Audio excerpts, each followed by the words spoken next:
قال ربکم ادعونی استجب لکم ان الذین یستکبرون عن عبادتی سیدخلون جہنم داخرین. تمہارا رب کہتا ہے مجھے پکارو، مجھ سے مانگو، میں تمہیں دوں گا، تمہاری دعا سنوں گا، قبول کروں گا. اور جو بربنائے تکبر مجھ سے نہیں مانگتے وہ جہنم میں داخل ہوں گے، ذلیل و خوار ہو کر. حضور نے ایک بات مجھے متن یاد نہیں ہے، بہت پیاری فرمائی. دیکھو انسانوں سے تم مانگتے ہو کچھ تو ایک دفعہ تو اس کے ماتھے پر، تیوری پر بل پڑ ہی جاتا ہے، یہ کیوں میرے سامنے ہاتھ سوال کیا، کیوں مجھے اس سے مانگ رہا ہے. چلیے بعد میں کچھ وہ دے ہی دے، لیکن ناگوار گزرتا ہے. ارے اس سے مانگو جو کہتا ہے کہ مجھ سے مانگو اور میں دوں گا.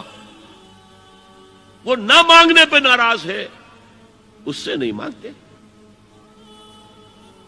رات کے آخری ساعتوں میں، یا جسے آپ کہتے ہیں the small hours of the morning, حدیث میں آتا اللہ نزول اجلال فرماتے، جس کو ہم نہیں جانتے کیسے نزول ہوتا ہے. ذات باری تعالیٰ اور اس کے متعلقات کے بارے میں جو بات آ گئی قرآن میں، حدیث میں، وہ ہم مانتے ہیں. کیسا یہ ہم نہیں جانتے. اس کا ہاتھ ہے کیسا ہے ہم نہیں جانتے. اس کا چہرہ ہے کیسا ہے ہم نہیں جانتے. اس کی ساق ہے، اس کی پنڈلی ہے کیسی ہے ہم نہیں جانتے. وہ سنتا ہے کیسے سنتا ہے ہم نہیں جانتے. کیا اس کے کان ہیں؟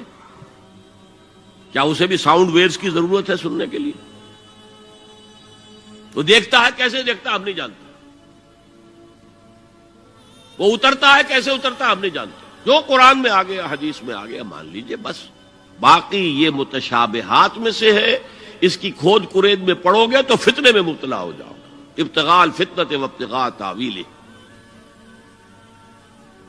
لہذا حدیث میں آتا ہے کہ رات کے آخری ساعتوں میں اللہ سمائے دنیا تک نزول فرماتے ہیں اور پھر ندا لگتی ہے حل من سائل فاعطیہ، ہے کوئی سوال کرنے والا، مانگنے والا کہ میں اسے دوں.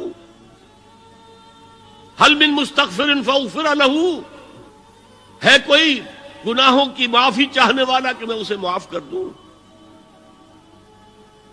ہم انٹا غفیل سو رہے، ہم تو مائل بکرم ہے، کوئی سائل ہی نہیں. راہ دکھلائیں کسے، رہنو منزل ہی نہیں. راہ کسے دکھا؟ اللہ کے راستے پر چلنے کا فیصلہ کرو، اللہ کی راہ میں جہاد کا فیصلہ کرو، پھر اللہ راستہ کھولے گا. والذین جاہدوا فینا لنہدینہم سبلنا. وہ لوگ کہ جو ہمارے راستے میں جہاد کریں، محنت کریں، مشقتیں کریں، ہم لازماً ان پر اپنے راستے کھولتے چلے جائیں. تو دعا شرک فی الدعا. مانگو صرف اللہ سے، اللہ سے، اللہ سے. وہ چاہے کسی فرشتے کے ذریعے، چاہے کسی فوت شدہ ولی اللہ کی روح کے ذریعے سے، چاہے کسی کو بھی نہیں، براہ راست اپنے حکم سے. اس کی تو قدرت ہے، جو چاہے کرے. کن فیکون. وہ جیسے بھی ہو وہ آپ کی ضرورت پوری کرے گا.